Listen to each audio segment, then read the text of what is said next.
अस्सलामुअलैकुम students, welcome to my new video. आज हम लोग डिस्कस करेंगे मैथ स्पेक्ट्रोमेट्री के बारे में। फर्स्ट ईयर की बुक से ये रिलेटेड टॉपिक है, तो हम लोग मैथ स्पेक्ट्रोमेट्री के बारे में पढ़ते हैं। ये as a long question very important है, 2-3 मरतबा बोर्ड के पेपर्स में आ चुका है, इसलिए आप लोग इसको ब्रीफली जो है वो स्टडी करें और पूरी वीडियो को देखें, लाइक करें और सब्सक्राइब करें चैनल को। सबसे पहले हम लोग मैथ स्पेक्ट्रोमेट्री की डेफिनेशन पढ़ते हैं। वो क्या है? मैथ स्पेक्ट्रोमीटर क्या है? ये एक ऐसा इंस्ट्रूमेंट है हमारे पास जिसको हम यूज़ करते हैं exact message of different isotopes of an element. हम लोग मैथ स्पेक्ट्रोमीटर को किस लिए यूज़ करते हैं? ये एक ऐसा इंस्ट्रूमेंट है जिसको हम यूज़ करते हैं एग्जैक्ट मैथ, किसी भी आइसोटॉप्स के एग्जैक्ट मैथ को मेजर करने के लिए। ये हमारे पास एक ऐसी टेक्निक है जिसमें हम सब्सटेंस को फर्स्टली वोलेटाइज करते हैं। वोलेटाइज क्या होता है? किसी भी चीज़ को वेपर फॉर्म में कन्वर्ट करना। आप लोग नोट कर लें इस बात को। वोलेटाइल होता है किसी भी चीज़ को वेपर फॉर्म में कन्वर्ट करना, एंड देन आयनाइज, और उसको ionise positive and negative charges में कन्वर्ट करना with the help of high energy beam of electrons. उसे हाई एनर्जी रिक्वायर होगी वोलेटाइज और आयनाइज होने के लिए, तो हमारे पास गैशियस पॉजिटिव आयंस बनेंगे। gaseous positive ions are separated on the base of their mass to charge ratio, जिसको हम लोग सेपरेट कर सकते हैं किस बेस पे? On the basis of mass to charge ratio, और उसको हम रिकॉर्ड कर लेंगे जो हमें रिजल्ट देगा in the form of peaks. Graph में हमारे पास पीक्स शो होंगी। एक्चुअली मैथ स्पेक्ट्रम जो है in the plot of a data in such a way कि जो हमारे पास, हम इसको ऐसे प्लॉट करते हैं मैथ स्पेक्ट्रम को, डाटा, उस डाटा को, कि जो हमारे पास मैथ और इलेक्ट्रॉन की जो रेशो है उसको हम एब्सीसा एक्स रेज पे करेंगे शो, और जो उसका आयंस के रिलेटिव नंबर है उसको हम किस पे करेंगे? ऑर्डिनेट वाई एक्सिस पे। फर्स्ट ऑफ ऑल जो इसके मेन है 2 steps, Aston mass spectrograph and Dempster mass spectrograph. इनके ये जो है जो एस्टोन मैथ स्पेक्ट्रोग्राफ है उसको डिज़ाइन किया गया था किस लिए? किसी भी आइसोटॉप्स के एलिमेंट को आइडेंटिफाई करने के लिए on the basis of their atomic mass. Atomic mass को फाइंड करने के लिए हमें आइडेंटिफाई किया गया था। इसके हमारे पास एक अनदर इंस्ट्रूमेंट भी है जिसको हम क्या बोलते हैं? डैम्स्टर मैथ स्पेक्ट्रोमीटर। ये हमारे पास किस लिए यूज़ होता है? इसको हमने यूज़ करते हैं for the identification of element, उन एलिमेंट की आइडेंटिफिकेशन के लिए जो कि हमारे पास सॉलिड स्टेट में अवेलेबल होते हैं। यहाँ तक था हमारा इसका इंट्रोडक्शन। देन इसके जो बेसिक स्टेप्स हैं कि इसका जो प्रोसेस है वो कैसे होता है। सबसे पहले हम लोग अपने सब्सटेंस को वोलेटाइज करते हैं, उसको वेपर्स फॉर्म में कन्वर्ट करते हैं। किसी भी सब्सटेंस को आइसोटोप्स की सेपरेशन के लिए उसको हम वेपर्स फॉर्म में कन्वर्ट करते हैं। अगर आप लोग इसको एज अ स्टेप याद कर लोगे तो हम लोग पहले वोलेटाइज करते हैं, फिर जो है वो आयनाइज होता है, देन एक्सेलरेटेड होता है, फिर सेपरेशन होती है, देन आयन कलेक्टर। अगर आप लोग इनको स्टेप बाय स्टेप करेंगे तो सबसे पहले वोलेटाइजेशन में क्या होता है कि सब्सटेंस जो है वो वेपर्स फॉर्म में कन्वर्ट होता है, और हम इसको बहुत कम प्रेशर देते हैं, वेरी लो प्रेशर दिया जाता है, जो कि which is 10⁻⁻6 to 10⁻⁻7 torr. It is a very low temperature pressure. तो जो वेपर्स हैं, देन आयनाइजेशन अब इसकी कैसे होगी? ये ऊपर हमारा था वोलेटाइजेशन का प्रोसेस। हमारे जो आयन से वोलेटाइज हुए हैं वेपर्स फॉर्म में कन्वर्ट हुए हैं। अब वो जो वेपर्स हैं वो आयनाइज कैसे होंगे? ये इसका सेकंड स्टेप है। जो वेपर्स हैं उनको अलाउ किया जाएगा आयनाइज चैम्बर में, where fast movie electrons are throw up, जहाँ पर फास्ट इलेक्ट्रॉन्स जो हैं वो वेरी फास्टली मूव कर रहे हैं। The atom of the isotope element present in the form of vapour. सबसे पहले यही बात दोबारा कि वो पहले वेपराइज होंगे एंड देन आयनाइज होंगे। तो जो हमारे पास पॉजिटिव चार्ज आयंस हैं आइसोटोप्स के, उनका डिफरेंट मैस है और उनकी आइसोटोप्स की नेचर पे डिपेंड करता है। अब हमारे पास पहला स्टेप क्या था? वोलेटाइज का, then ionise and then accelerated. Accelerate अब कैसे होगा? The positive answer of each isotope has its own mass over charge value. के सब आइसोटोप्स की जो पॉजिटिव आयंस हैं उनकी सब की अपनी अपनी वैल्यू होगी। वरना पोटेंशियल डिफरेंस, जब हम उसको पोटेंशियल डिफरेंस अप्लाई करेंगे, पोटेंशियल डिफरेंस क्या होता है? करंट जो कि 500 to 200 वोल्ट्स है। जब हम इसको पोटेंशियल डिफरेंस अप्लाई करेंगे, is applied between the accelerating plates. नीचे इसकी डायग्राम है। तो जब उस प्लेट्स को हम लोग अप्लाई करेंगे वोल्टेज, तो क्या होगा, positive ions are strongly attracted toward the negative ions. ये तो एक कॉमन सी बात है कि जब हम लोग किसी भी चीज़ को करंट अप्लाई करते हैं तो जो आयंस हैं वो मूव करते हैं, पॉजिटिव चीज़ जो है वो नेगेटिव की तरफ अट्रैक्ट होती है। अगर चार्जेस सेम होंगे, पॉजिटिव पॉजिटिव होंगे, तो वो रिपेल करेंगे, सारा रिएक्शन ख़राब होगा। In this way ions are accelerated. अब हमारे पास 3 स्टेप हो गए हैं, कौन-कौन से? वोलेटाइज़, आयनाइज़ एंड देन एक्सेलरेटेड। अब हमारे पास सब एक्सेलरेटेड तक हमारा हो गया 3 स्टेप। अब हम आगे नेक्स्ट सेपरेशन देखते हैं। सेपरेशन, अब जो आयंस थे उनको हम पहले हमने उन्हें करंट अप्लाई किया, अब हम उसको स्ट्रॉन्ग मैग्नेटिक फील्ड में से पास करेंगे अपने आयंस को। तो क्या होगा, which will separate them on the basis of their mass over charge value. जो फिर उसको सेपरेट करेंगे मैस ओवर चार्ज वैल्यू की बेस पे।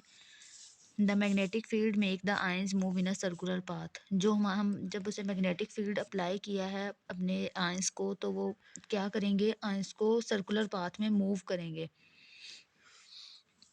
The ions of the definite mass of a charge value will move in the form of a group one after the other and fall into the electrometer। अब यहाँ पर हमारे पास mass over charge ratio का formula है h square r square over 2e, where जहाँ पर हमारे पास h क्या है, स्ट्रेंथ ऑफ मैग्नेटिक फील्ड, के मैग्नेटिक फील्ड जो है वो कितनी अप्लाई की है हमने। r क्या है हमारे पास, रेडियस। 2 जो है वो कांस्टेंट नंबर है एंड e क्या है, इलेक्ट्रिक फील्ड है। अब यहाँ पर उन्होंने नीचे एब्रीवेशन भी बताई है सबकी।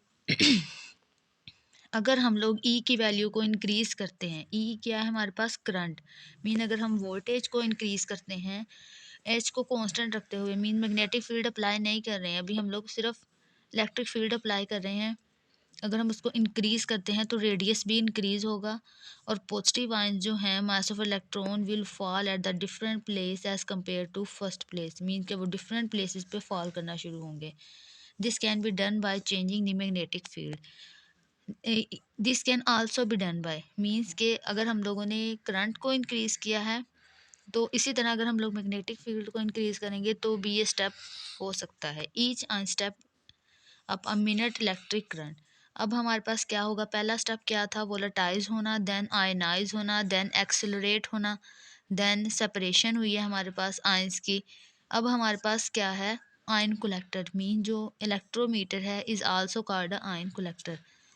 ये नीचे इसकी डायग्राम बताई गई है, इसको मैं आपको ब्रीफली एक्सप्लेन करती हूँ। पहले आयन कलेक्टर के बारे में डिस्कस कर लेते हैं कि ये क्या है। आयन कलेक्ट इलेक्ट्रोमीटर को हम लोग आयन कलेक्टर भी बोलते हैं and develop the electric current, जहाँ पर हमारा इलेक्ट्रिक करंट डिवेल्प होता है। The strength of the current thus measured give the relative abundance of the ion, mean हम यहाँ पर जो है वो मेयर कर सकते हैं रिलेटिव अबंडेंस को, ऑफ आयंस की रिलेटिव अबंडेंस को मेयर कर सकते हैं। डायग्राम जो है ये हम लोग डिस्कस करते हैं कि सबसे पहले ये देखें, ये हमारे पास फर्स्ट हम लोग यहाँ से नियोन गैस को इनलेट कर रहे हैं।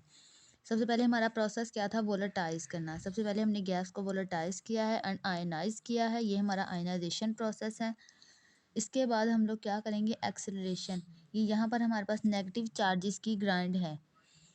इसके पास नेगेटिव, यहाँ से पॉजिटिव चार्ज एंटर हो रहे हैं और यहाँ पॉजिटिव चार्ज नेगेटिव चार्ज की प्लेट लगी हुई है।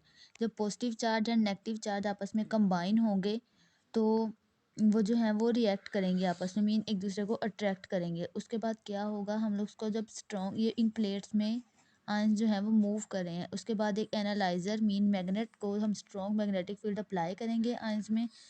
तो जो हमारे पास मेन रिजल्ट है वो as a detector and ions collector की फॉर्म में सबसे पहले आयन कलेक्ट होंगे एंड देन शो कर देंगे उन्हें हम डिटेक्टर में। Similarly the ions of the other isotopes having different masses are made to fall on the collector, means के कुछ कोई और आइसोटोप जिनका डिफरेंट मैस है वो भी ऐसे ही पहले कलेक्टर में फॉल होंगे एंड देन जो करंट की स्ट्रेंथ है उसको हम लोग मेजर कर लेंगे, मीन्स के हमारे इस प्रोसेस ने कितना करंट जो है वो यूज़ किया है। The current strength in each case give the relative abundance of each of the isotopes. The same experiment performed with the carbon 12 isotopes, mean carbon 12। ये प्रोसेस हमने किया है नियोन के साथ, नियोन गैस के साथ। यही सेम प्रोसेस हम लोग कार्बन 12 के साथ भी कर सकते हैं। And the current strength is compared, और उसकी उस प्रोसेस से हमारे पास करंट स्ट्रेंथ आएगी उसको हम लोग इस नियोन के साथ कंपेयर करेंगे।